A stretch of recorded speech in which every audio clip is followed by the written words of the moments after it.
Welcome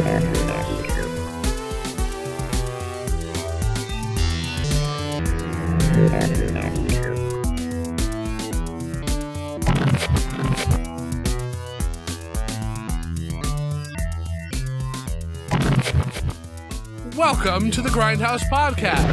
This is a micro episode where we will be discussing more up-to-date films. Today's the first episode where we'll be discussing Ghostbusters Frozen Empire. That was because cool. I just saw it. That's why. Yeah, I'm like, oh, we should do it on here instead of me just saying calling you up. Because I saw this movie when it came out in theaters 2 months ago, I would think, or even last month. It was pretty recently. I can't believe it's on Netflix. Yeah, it's already on Netflix. I've got the Steelbook, and it's out. It's out for the public to watch. It is the follow-up movie to the rebooted. It's not really a reboot. It's more of a sequel. It's a sequel boot. Yeah, especially now that this one a requel. Especially now that this one's out, I can't call it a reboot because this one addresses Ghostbusters 2. Yeah, which the other one did not. Yeah. I liked that. I like how they're not just saying, "Well, that's the bad one, so we're not gonna address it." No, I think it's great that and that whole at the beginning of the movie. There's a news report about it. Right. And they show clips from the old movies. Yeah. And the song was a real thing. Because that kind of stuff really happens. Right. And it really did back then, too. Not with Ghostbusters, but like the Chicago Bears Super Bowl Shuffle and stuff like that. Things were songs that... It was just how pop culture went. Yeah. It was great. And the video, they would have done all of that stuff was 100% accurate to... a news report of things that happened back then. Right. And I loved that part. I loved it. Raise Occult Books is still a thing. Right. Which was which premiered in Ghostbusters 2.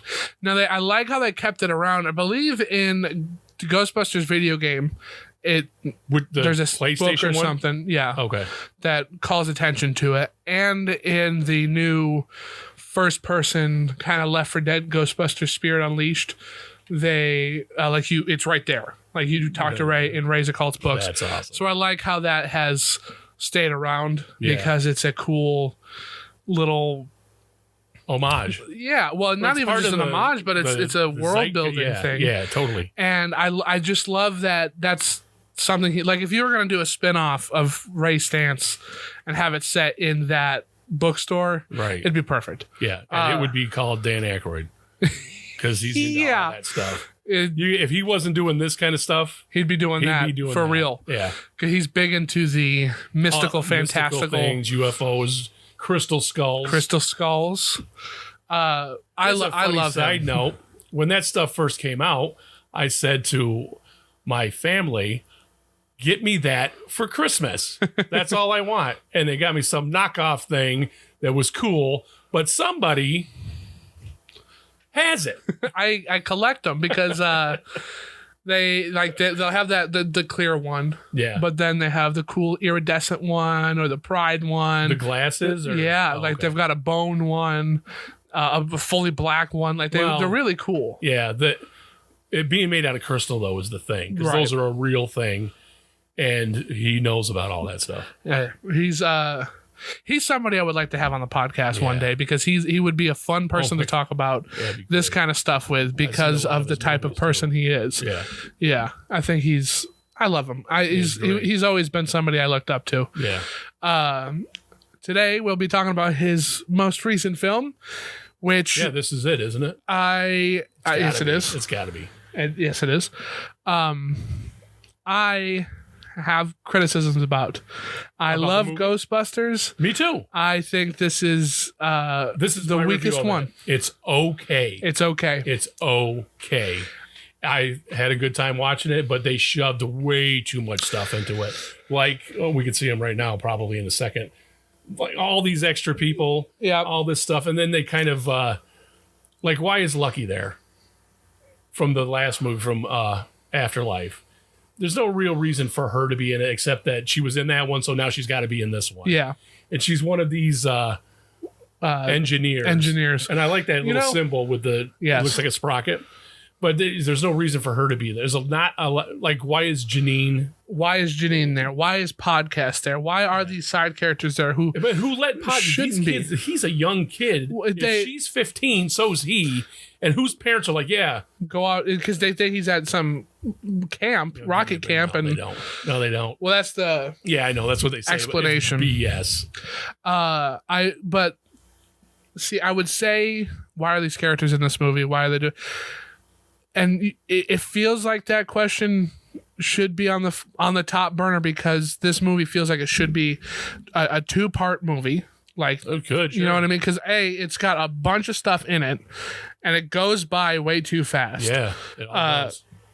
To the point where I was in the movie theater, it was like the final 5 minutes of the movies, and I was waiting for it to say "to be continued" because it felt like it was going to be part 1 of a 2-part thing, right? And it just doesn't. It ends with this one.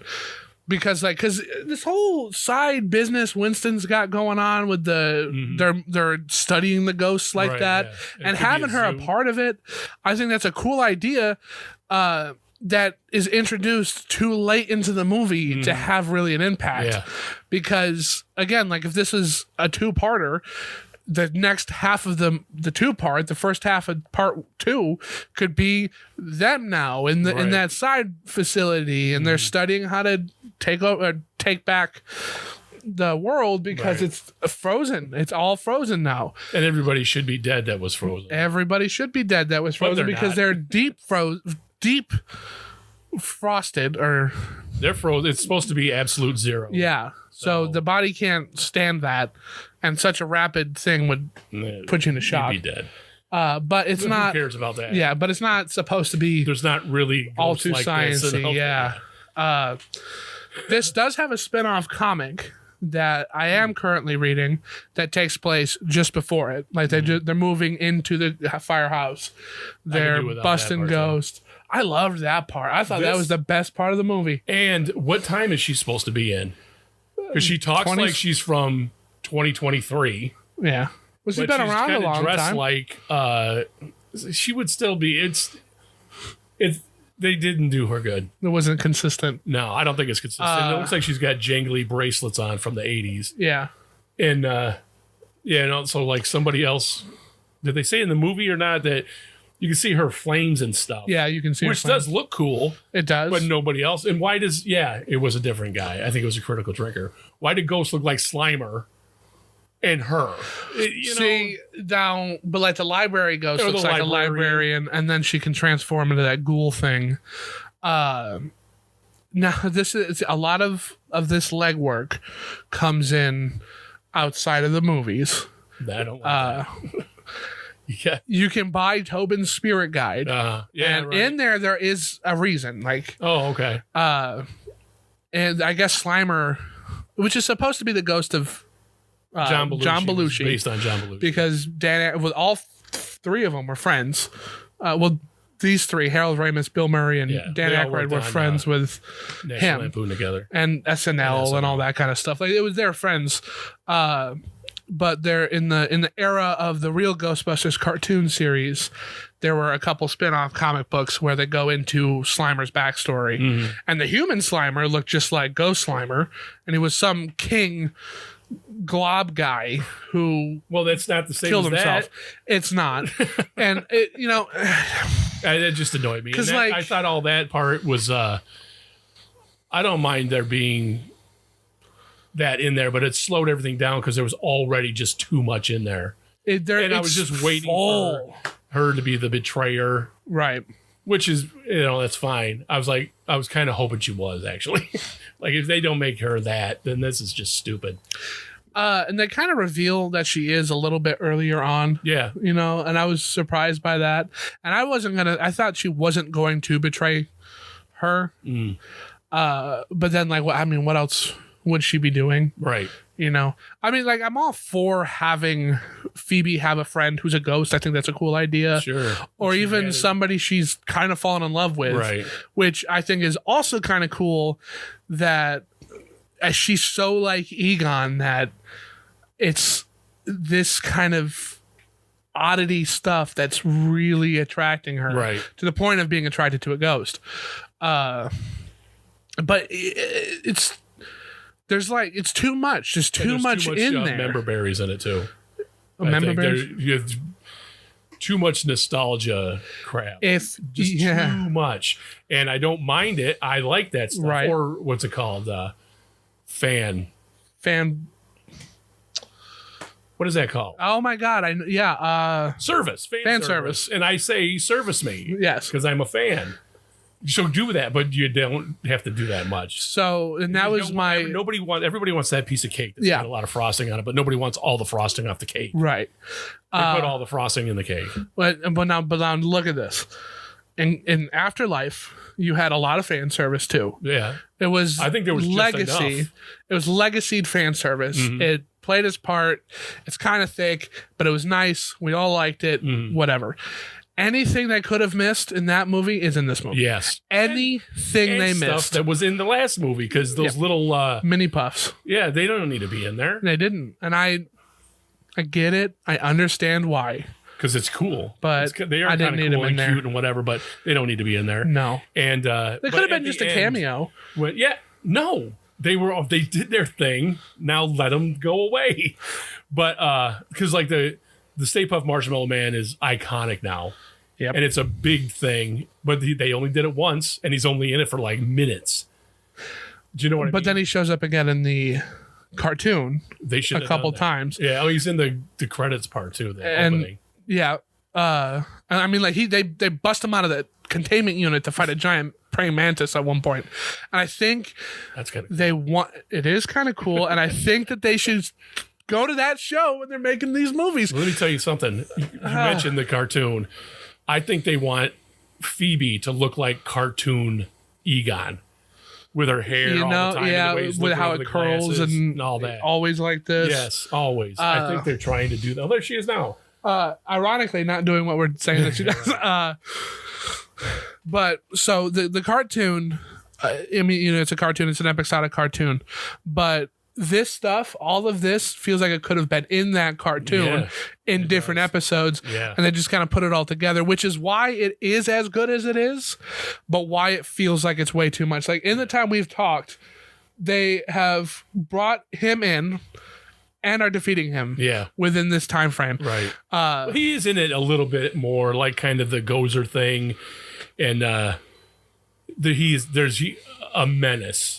Kind of there's a Phantom Menace looming throughout the entire movie. And she talks to that ghost girl and all that kind of stuff, but he should have been in it more. Yeah, they should have. But they didn't have any room because it's so crammed with other stuff. I think, and listen, I liked a lot of this. Me too, and I think it's okay. And I think it would have been perfect as a part 1 movie. I think that would have saved it, because you can have a lot of this world building stuff, because they don't really go into a lot of it. They don't go into the firebending stuff. Yeah, not really. They should have left that out. But when they're talking about Mr. Big Bad Guy, Garaka, and the what's his name, Patton Oswalt, it's talking it's like an animated stone thing. Yeah, it's real cool. That was really, because those are supposed to tell stories. Yeah, and it tells a story. Really clever. That was very clever. And that was my problem. This is my only problem with this, is that it's trying to do everything in this one movie, and then like almost as if like this magic stuff. You got the ghost thing. Just leave it at that. You don't have to have all this magic and. Well, I don't know why you would introduce magic like this. Yeah. I mean, like to a certain point, I get it, because you already have ghosts and demons. Why not? Right. But it feels too much. I think it's all crammed into this one movie. Right. I don't think this would have been as big of a problem if now in the second movie we learn more about the fire keepers and how, because he's all frost stuff. So how you beat him before, I think is a cool idea to explore and flesh out more if you had more time and gave it into the sequel. Yeah. I think then right there it would have fixed it. And I don't think you said perfect, but I think Ghostbusters is pretty much perfect. The first one? Yeah. And this doesn't follow, neither one of them follow that formula. And it's a formula, and it totally works. Because don't mess with the recipe on the back of the cake box. Just do the formula. Do it. It works. But you don't want to see the same thing over again, which is why Ghostbusters 2 isn't looked upon as fondly by people who aren't people like me. Right. And you know what? When that came out, it got trashed. So I didn't bother checking it out. I'm like, oh, okay. And then like Caddyshack 2 really is garbage. I can't even watch it. But it's just the first one is perfect. It's a perfect movie because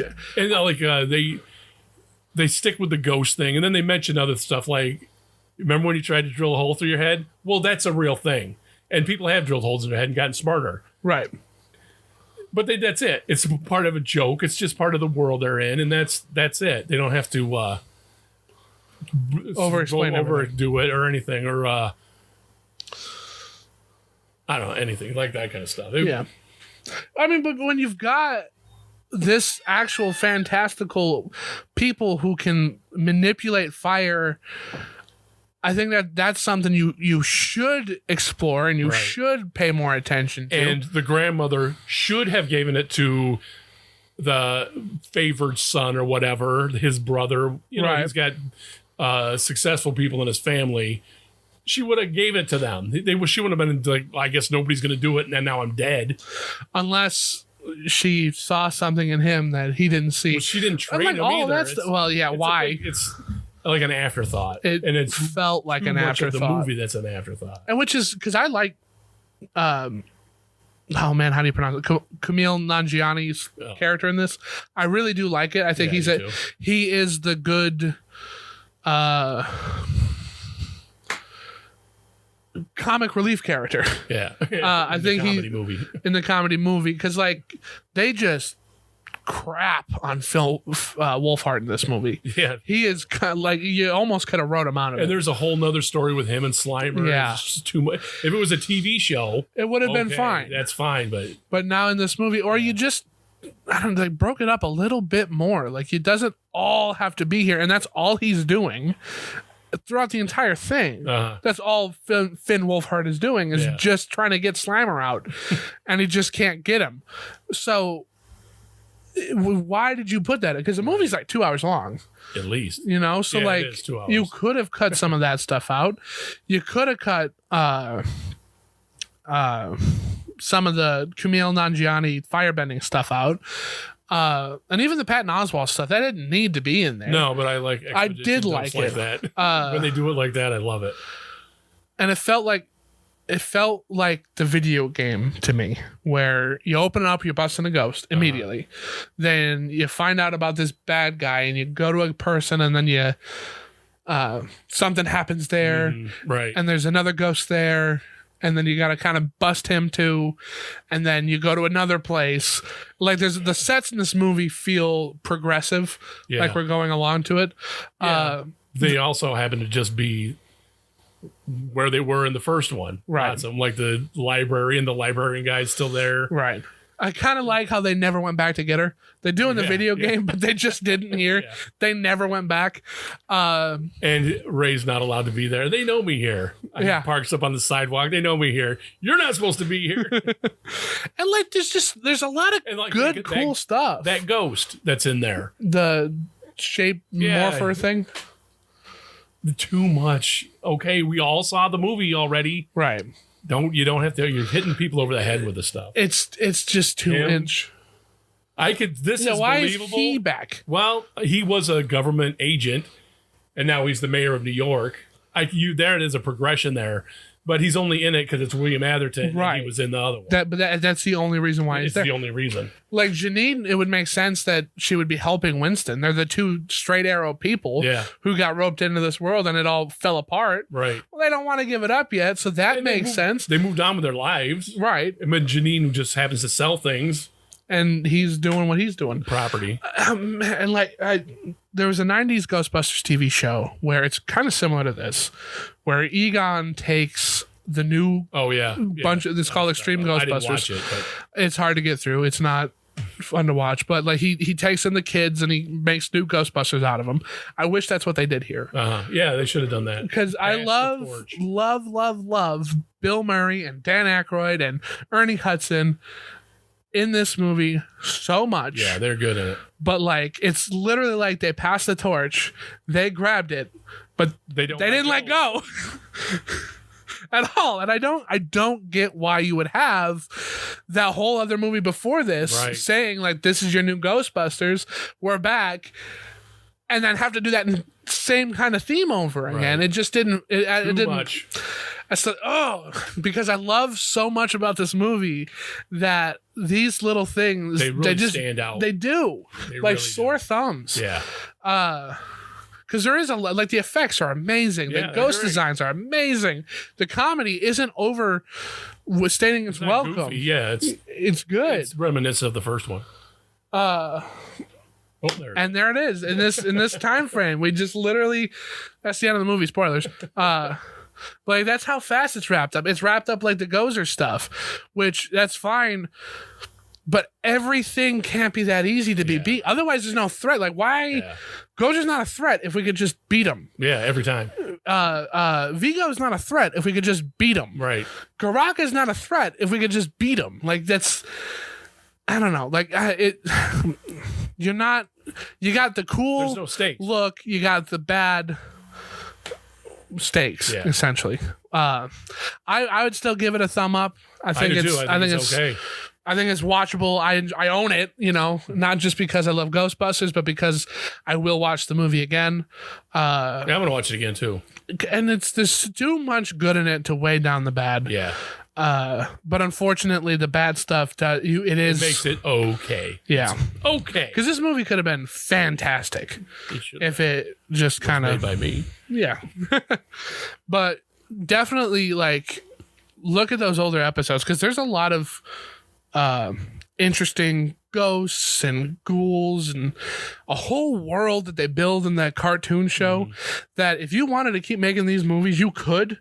You can make this could be an just HBO show out of the and just update that stuff because like that was made for kids, but like the boogeyman in that show, you can make that scary.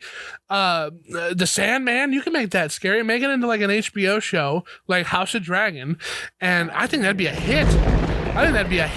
Yeah, it could be. But very well be a hit.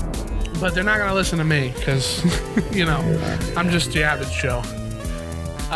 You have anything else to say about this one? It's okay. It's okay. One thumb up from me. But I have been Cheese Film on this micro episode. It ain't micro, it's over a half hour long. Yeah, well, you know us. We can't stop talking. No. And heck, you missing goodbye. And goodbye, yeah. We'll see you next time.